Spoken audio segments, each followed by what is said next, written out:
हाल ही में अंधेरी पश्चिम सागर सिटी में press conference का आयोजन किया गया। 10 साल से एसआरए टेनेंट को नहीं मिल पा रहा है भाड़ा और न उनका हो रहा है पुनर्वसन। दरअसल बात हो रही है कॉटकॉन बिल्डर्स ताजुद्दीन मरेडिया की, जिनके खिलाफ कई लोगों का आक्रोश नजर आया।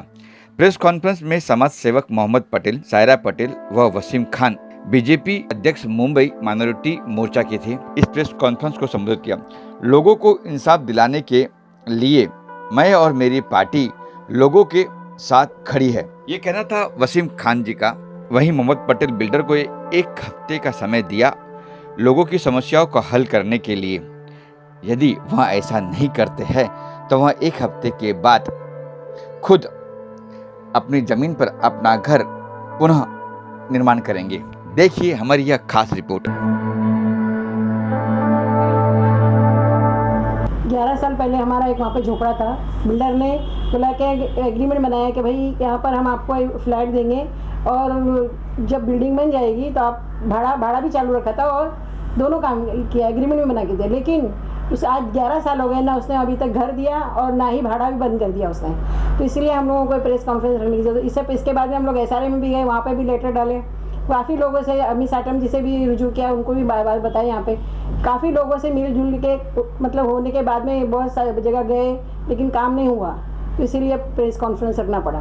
इस पूरे प्रोजेक्ट में कितने लोग हैं विक्टिम जिनके साथ में अत्याचार हो रहा है, या कितने झोपड़े वाले हैं, ये बताइए। कम से कम अभी 1000 लोग ऐसे हैं जो इस तरह के मतलब उसके लिए है। नहीं, इस प्रोजेक्ट में, आपके इस प्रोजेक्ट में सैकड़ों लोग, अभी तो सैकड़ों लोग हैं यहाँ पर। कम से कम अभी तक 7 बिल्डिंग बन चुकी है उसकी। अब ये 8वीं बिल्डिंग बन रही है यहाँ पर।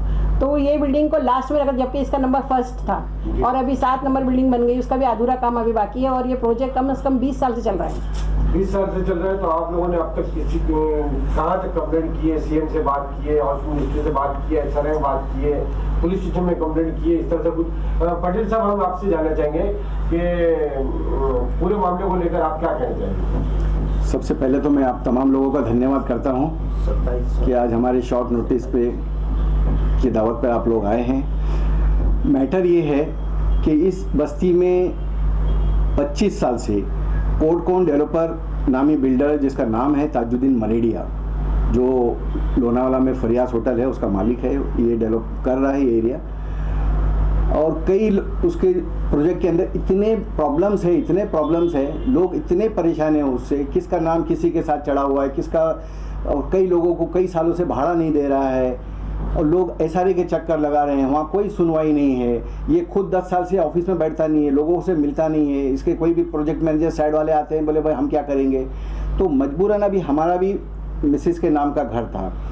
10 साल पहले उसने बोला भाई आपका जो स्ट्रक्चर जो है हमारे प्रोजेक्ट में आ रहा है। मतलब भाई मैं डेवलपमेंट के फेवर में हूँ, अगर आपको लगता है तो ले लो। उसने एग्रीमेंट बना के दिया, भाड़ा नक्की किया, बोले मैं आपको 1 नंबर बिल्डिंग में दे दूँगा। भाड़ा 8 साल से बंद है। अगर 10,000 के हिसाब से भी टोटल करोगे तो 10 लाख के करीब हमारा भाड़ा हो रहा है। आज कोरोना चल रहा है, दुनिया के लोग परेशान हैं, ये पैसा दे नहीं रहे। हमारे अलावा और ऐसे कई लोग हैं, जबकि आप जानते हैं मैं एक सियासी आदमी हूँ, समाजी आदमी हूँ, तो हमारे साथ इस तरह से बिल्डर कर रहा है तो आम जनता के साथ वो कैसे कर रहा है। और बेचारे खून के आंसू रो रहे हैं लोग। अभी हमारे पुलिस कमिश्नर को मैंने कंप्लेंट किया। 2015 में भी हमने जो है इसके खिलाफ कंप्लेंट किया था। इसके पहले हमने धरना भी दिया था उसके ऑफिस में, लेकिन कुछ उसके कान पे जू नहीं रहती है। अभी 4-15 दिन पहले हमारे लोकल एमएलए अमित साटम जी ने उन्हें 4 बार फ़ोन किया, अपने ऑफिस में भी बुलाया कि इन्होंने फडणवीस साहब को ट्वीट किया था कि ये हमारे साथ अन्याय हो रहा है। तो उन्होंने बोला कि विधानसभा चल रहा है, फडणवीस साहब कल मुझे मिले थे, उन्होंने बोला ये मैटर क्या है ज़रा देखो, तेरे एरिया का है। तो वापस फिर अगर मुझे विधानसभा में मिलेंगे तो फिर टच करेंगे, इसलिए इनका मैटर क्या है जल्दी सॉल्व करो। हाँ साहब मैं करता हूँ। फिर 15 दिन से गायब है। तो हम गरीब आदमी करे क्या, भाड़ा भी नहीं दे रहा है। वो 1 नंबर बिल्डिंग जो बनाया है एसआरए के नाम पे, उसमें से 30 फ्लैट बेच दिया। 30 फ्लैट बेच दिया उसमें से। बोलता मेरा ओपन मार्केट में बेचा है, ओपन मार्केट में अपना जो सेल जो बिल्डिंग बना है उसमें से बेचा है। एसआरए के अंदर तो गरीबों के ही नाम पे एसआरए की बिल्डिंग बनती है, उन्हीं को रिहेब करना चाहिए उसके अंदर। सेल माल के लिए तो तुम्हारा टावर है, तुम्हारी एफएसआई सेल माल में यूज़ करना चाहिए, टावर में यूज़ करना चाहिए। नहीं बोले मेरा उसके अंदर सेल एफएसआई था, मैंने वो उसमें बेच दिया, 30 फ्लैट बेच दिया। जबकि लोगों को लालच पे रखा था कि ये बिल्डिंग बनेगी तो आपको दूंगा। जब 30 फ्लैट बेच दिया तो फिर बोले उसमें 4 बालवाड़ी है, फला है, मतलब 0 खत्म। बोले वो बिल्डिंग में अब माल नहीं है। और मेरी आगे बनने वाली है और 10 साल इंतजार करो, तो 10 साल तक तो हम दुनिया में रहेंगे कि नहीं, उसकी क्या गारंटी। 12 साल से सब्र कर रहे हैं और 10 साल सब्र करेंगे भाई, फिर भाड़े का क्या। तो इस तरह के उसके मामले हैं। हम SRA में भी जा रहे हैं, पुलिस में भी कंप्लेंट किए। अभी आपको मालूम है पूरे मैटर जो है इतना उलझ चुका है ये। अभी हम जो है एक ही निर्णय आपके माध्यम से हम उसको ये मैसेज देना चाहते हैं, 8 दिन के अंदर अगर हमारा मैटर सॉल्व नहीं हुआ, हम जहाँ हमारा जगह था वहाँ जाकर के हम हमारा घर बना लेंगे। फिर कोई भी ताकत आके हमको रोकेगी तो हम उससे लड़ने भिड़ने के लिए तैयार है। पुलिस हमको गोली मारे, बिल्डर हमारे ऊपर FIR कराए, हम सब चीज़ के लिए तैयार है। लेकिन हम हमारा जो जगह था, हम हमारा स्ट्रक्चर वहाँ बना देंगे, क्योंकि उसके अलावा तो दूसरा कोई पर्याय है ही नहीं है। अगर बिल्डर आकर 8 दिन के अंदर हमारा फैसला करता है, हमको रिहैब करता है, भाड़ा देता है, तो हमको ये स्टेप उठाने की जरूरत नहीं है। अगर वो नहीं किया 8 दिन के अंदर, इसीलिए हम 1 हफ्ते का टाइम दे रहे हैं उसको, ताकि उसको भी सोचने समझने के लिए। हम ये नहीं बोल रहे कि हम 2 घंटे में जा करके उसके ऊपर ये करेंगे, हम नहीं कर रहे हैं भाई। 1 हफ्ते का टाइम आपको दे रहे हैं। 12 साल हमने सब्र किया, 1 हफ्ता और सब्र करेंगे। उसके बाद अगर हमको जस्टिस नहीं मिला तो फिर हम आज़ाद हैं, हम फिर कुछ भी कर सकते हैं। जहाँ आपके झोपड़े थे वहीं आप दोबारा झोपड़े बसाए। जाहिर सी बात है, जाहिर सी बात है। हम हमारे गरीब आदमी अपनी ज़मीन कैसे छोड़े, समझे। हमारी ज़मीन के ऊपर उसने बिल्डिंग खड़ा किया है। अभी कोर्ट का भी जजमेंट आया है कि भाई ऐसे बिल्डर जो काम नहीं कर रहे हैं 18-20 साल से, तो उनकी कुछ अभी 8 दिन limitation है, पहले वो हाई किसी कोर्ट को का नहीं करे तो 8 दिन पहले हाई कोर्ट का जजमेंट आया है कि जो डेवलपर लोगों को भाड़ा नहीं देता है उसका प्रोजेक्ट को जो है रद्द किया जाएगा। और ये भाड़ा नहीं देना सामाजिक अन्याय है। ये हाई कोर्ट का जजमेंट है। मैं आपको सेंड शायद किया हूँ या नहीं, तो अभी मैं करूँगा आपको, समझिए। हाई कोर्ट का जजमेंट है। आज हमारे सबसे हम शुक्रिया अदा करते हैं हमारे वसीम भाई का कि आज हमारे प्रेस कॉन्फ्रेंस में वो आए। जब से उनको ये मैटर हमारा मालूम पड़ा, वो भी बेचारे काफ़ी वो हैं कि भाई ठीक है, मुझसे क्या होता बोलिए। तो मैं बोला भाई देखिए आपके सामने खुली किताब है, आप हमारे लिए कुछ। हाँ, वसीम भाई जो है, वसीम खान साहब, ये मुंबई BJP माइनॉरिटी मोर्चे के सदर भी हैं और दरगाह अजमेर कमेटी के मेंबर हैं। ऑल इंडिया वक्फ बोर्ड के चेयरमैन है, जिसको मरकज़ी हुकूमत का राज्य मंत्री का दर्जा भी है।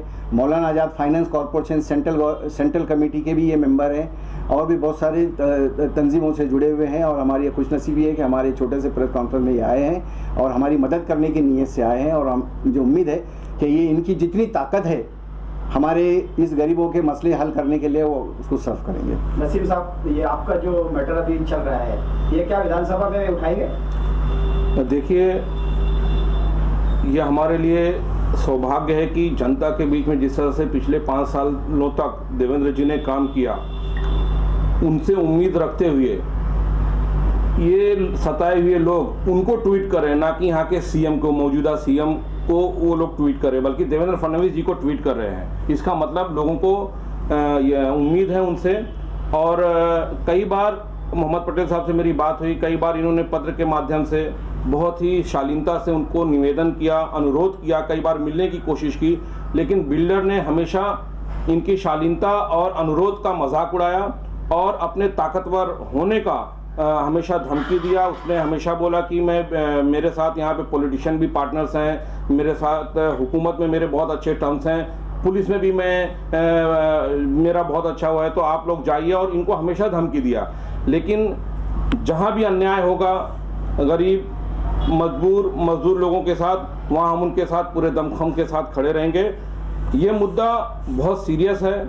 यदि अगले कुछ दिनों में उन्होंने इसका हल नहीं निकाला तो हम कानून को तो कभी हाथ में लेना नहीं चाहेंगे और ना कभी लेंगे, लेकिन इसको जितने ऊपर लेवल पर ले जाना है हम इस मुद्दे को लेकर जाएंगे और पूरे दमखम के साथ मोहम्मद पटेल साहब जैसे जो 50 लोग जो इससे मुतासिर हैं, जो परेशान हैं, हम उनके साथ खड़े हैं। सर, हमारा एक क्वेश्चन और है, बिल्डर और पुलिस में कितनी मिली भगतें चल रही है, क्योंकि इसमें बहुत सी कंप्लेंटें आ रही हैं। पुलिस के लिए लोगों का परसेप्शन अच्छा बुरा हो सकता है, उसमें मैं नहीं जाना चाहता हूं, लेकिन जहां तक बिल्डर है उनको एक आसानी लफ्ज़ मिल जाता है, आसान लफ्ज़ कि भैया मेरे पुलिस में बहुत अच्छे ताल्लुकात हैं और हम पुलिस को मैनेज करते हैं, हम देख लेंगे। लेकिन मैं इसमें कोई डीपली या पुख्ता सबूत आपको नहीं दे सकता हूँ। बहरहाल ये जब इन्होंने पुलिस के पास जब ये बिल्डर से गए हैं, मिले और उनको बोला कि हम पुलिस में भी जाएंगे, तो उन्होंने ये जवाब दिया। और ये खासकर ताजुद्दीन मदेड़िया ने हमेशा पुलिस की और पॉलिटिशियन और मिनिस्ट्री की धमकी दिया। सर, आगे आपकी तरफ से क्या कदम होगा?